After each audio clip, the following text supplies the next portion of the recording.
Fan का गांव पूरी तरह से उजड़ गया था और वो अपने मॉम डैड को देखने घर की तरफ दौड़ने लगा था। लेकिन तभी वो बेहोश हो जाता है और फिर जब उसकी आंखें खुलती हैं तो उसे हर तरफ अंधेरा दिखता है। वो गांव में आगे बढ़ने लगता है और अपने घर को ढूंढने लगता है। वो आसपास चिल्लाने लगता है कि आप सभी कहाँ हो। वो तभी फिर खून से भरी नदी में गिर जाता है और डरकर वहाँ से भागने लगता है। तभी बहुत सारे स्केलेटन वहाँ आ जाते हैं और उसे डराने लगते हैं। अब जियाओ फैन को वो सभी चारों तरफ से घेर लेते हैं और फिर उस पर हमला कर देते हैं। लेकिन तभी उसकी आंख खुल जाती है। वो घर से अपने बाहर जाकर देखता है और अपने मॉम डैड को ढूंढने लगता है, लेकिन उसे कोई नहीं दिखता। उसे लिन क्विंग्यू रोते हुए दिखता है और फिर लिन उसे गले से लगा लेता है क्योंकि उसके भी मम्मी पापा मारे जा चुके हैं। वो दोनों एक दूसरे को गले लगाकर रोने लगते हैं। अब तभी वहाँ एक आदमी आता है और उसे अपने साथ कहीं पहाड़ों में ले जाने लगता है। ये आदमी असल में इनके शहर का राजा है और ये लोग गेट से होते हुए कहीं जा रहे हैं। इस आदमी का नाम जियाओ यीसाई है और ये इन दोनों बच्चों को अपने मास्टर के पास ले जा रहा है। अब वो जा ही रहे होते हैं कि तभी अचानक बहुत बड़ा बीस्ट उनके सामने आ जाता है। दोनों बच्चे इस बीस्ट को देखकर डर जाते हैं, लेकिन एल्डर उस बीस्ट को शांत कराता है और कहता है कि इन दोनों बच्चों को मास्टर ने बुलाया है। ये बीस्ट दोनों बच्चों को देखता है और इनको जाने की अनुमति दे देता है। ये बीस्ट असल में हजारों सालों से क्विंक्यू गेट की पहरेदारी कर रहा है। इसका नाम वाटर यूनिकॉर्न है। तुम्हें डरने की कोई बात नहीं है, तुम यहाँ एकदम सुरक्षित हो। एल्डर मास्टर ये को बताता है कि इनके गांव के सारे लोग मारे जा चुके हैं, सिर्फ यही 3 लोग बचे हैं जो जिंदा हैं। ये तो बच्चे और ये एक आदमी जो कि पागल हो गया है। मास्टर ये दोनों बच्चों को अपने पास बुलाता है और उनसे पूछता है कि आखिर कल रात क्या हुआ था और किसने ये सब किया है। दोनों बच्चे डरे हुए हैं और वो मास्टर के सामने घुटने टेक देते हैं। लिन कहता है कि हमारे गांव में सब मारे जा चुके हैं, प्लीज आप सच पता लगाओ कि ये सब किसने किया। मैं अपने घर में अपने मॉम डैड के साथ सो रहा था, लेकिन जब सुबह मेरी आंख खुली तो मैं एक पेड़ के नीचे था और मेरे पास जैंग खड़ा था। फिर हम दोनों तुरंत गांव की तरफ भागे और हमने सभी को मरा हुआ देखा। वो फिर अपने मॉम और डैड को याद करते हुए रोने लगता है। एल्डर अब जैंग से पूछता है कि तुम कल रात कहाँ थे। जैंग मास्टर शीलू की बात याद करता है कि उन्होंने किसी को भी उसका सीक्रेट बताने से मना किया था, इसलिए वो कुछ नहीं बोलता। एल्डर्स को लगता है कि ये अभी शॉक में है, इसलिए नहीं बोल पा रहा है। एल्डर सैनिकों से इनको बाहर ले जाने को कहते हैं। अब एक मोटा सा एल्डर कहता है कि हम अपने अंदर आने वाले एक गांव तक को नहीं बचा सके, हम कैसे इस दुनिया से ईविल खत्म करेंगे। बाकी एल्डर्स भी खड़े होते हैं और कहते हैं कि हम जोश में आकर कोई फैसला नहीं ले सकते हैं। मास्टर ये कहते हैं कि पहले हमें इन दोनों बच्चों के बारे में सोचना होगा। इन दोनों बच्चों को हमें ही अडॉप्ट करना होगा। एक एल्डर खड़ा होकर कहता है कि लिन मेरे अंडर रहकर मेरा डिसाइबल बन सकता है। दूसरा एल्डर कहता है कि तुम्हारे अंडर पहले ही 200 डिसाइबल हैं और उनको संभालने में ही तुम्हें स्ट्रगल करना पड़ता है। मोटे एल्डर भी इस बात का समर्थन करता है और कहता है कि मेरे पास सिर्फ 7 डिसाइबल हैं। जैंग मेरे पास आ सकता है। अब एल्डर्स और भी बातें करते हैं और उनकी बातों में हम एक तरह की गर्मी भी नोटिस कर सकते हैं, यानी यहाँ के एल्डर्स एक दूसरे से जलते भी हैं।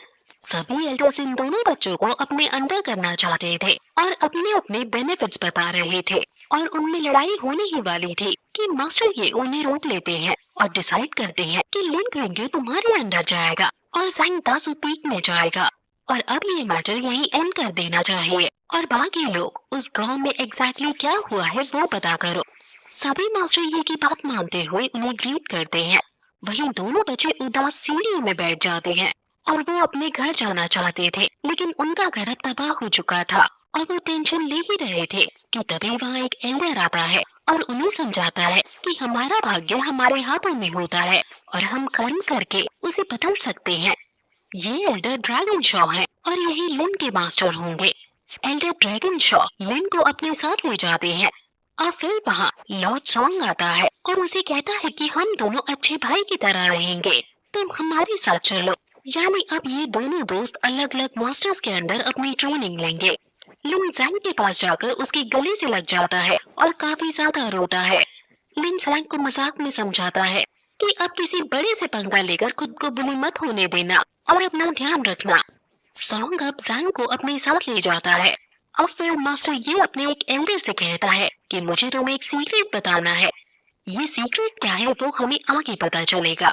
जैंग एल्डर्स के घर आ जाता है और वहाँ एल्डर के 6 बड़े डिसाइपल जैंग को परेशान करने लगते हैं। जैंग बहुत क्यूट था, इसलिए वो उसे छेड़ रहे हैं और उसे कह रहे हैं कि तुम यहाँ की भारी तलवार उठा भी पाओगे, और क्या तुमने कभी मार्शल आर्ट्स का नाम भी सुना है। वो फिर उसकी लकड़ी की तलवार देखते हैं। जैंग उनसे अपनी तलवार जब वापस लेने लगता है तो वो लोग नहीं देते और उसे परेशान करने लगते हैं। अब तभी वहाँ उसी की उम्र की एक लड़की आती है जो अब तभी वहाँ उसी की उम्र की एक लड़की आती है जो असल में एल्डर की बेटी होती है।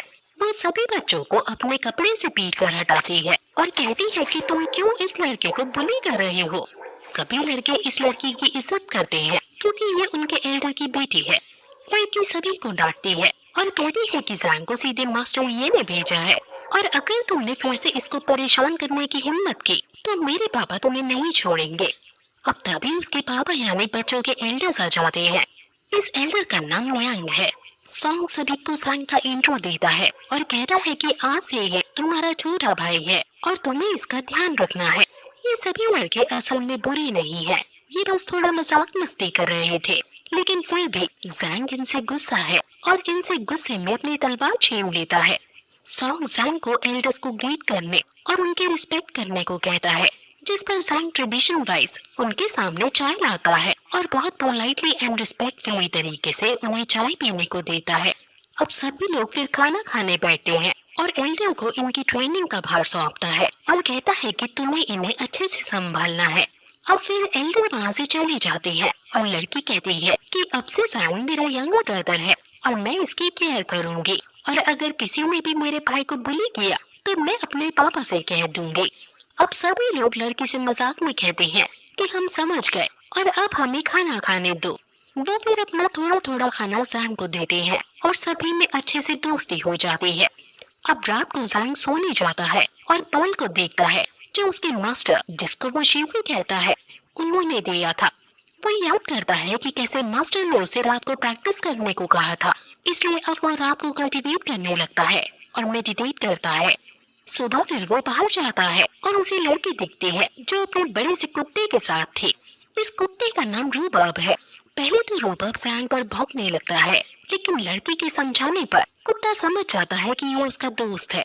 ये डॉग बहुत बड़ा और शक्तिशाली है और ये कम से कम 50 साल तक जीता है। अब वो लड़की जैंग के पास आकर कहती है कि अब से क्योंकि तुम छोटे हो मेरे से, इसलिए तुम्हें मेरी बात माननी होगी। अब फिर तभी सॉन्ग आता है और उन दोनों को बैम्बू ट्रीज के पास ट्रेनिंग के लिए ले जाता है। वो उनको बैम्बू काटने को कहता है और पूछता है कि तुम ये कर तो पाओगे ना। जैंग कहता है कि वो अपने गांव में लकड़ियां काटता था, उसके लिए ये आम बात है। लड़की फिर बैम्बू काटती है और वो बहुत ही शानदार तरीके से एक ही बार में एक पेड़ के कई सारे टुकड़े कर डालती है। अब लड़की जैंग को काटने के लिए कहती है और जैंग धड़ाम को बहुत जोर से पेड़ पर मारता है, लेकिन वो बैम्बू उसको ही लग जाता है। सॉन्ग उसे समझाता है कि ये स्पेशल ब्लैक बैम्बू है और ये इतनी आसानी से नहीं कटता है, इसलिए ये तुम्हारी बॉडी की एक्सरसाइज के लिए सबसे सूटेबल एक्सरसाइज है। अब फिर उस दिन के बाद से जैंग की ट्रेनिंग शुरू हो जाती है और वो रोज अलग अलग मार्शल आर्ट सीखता है। हर रोज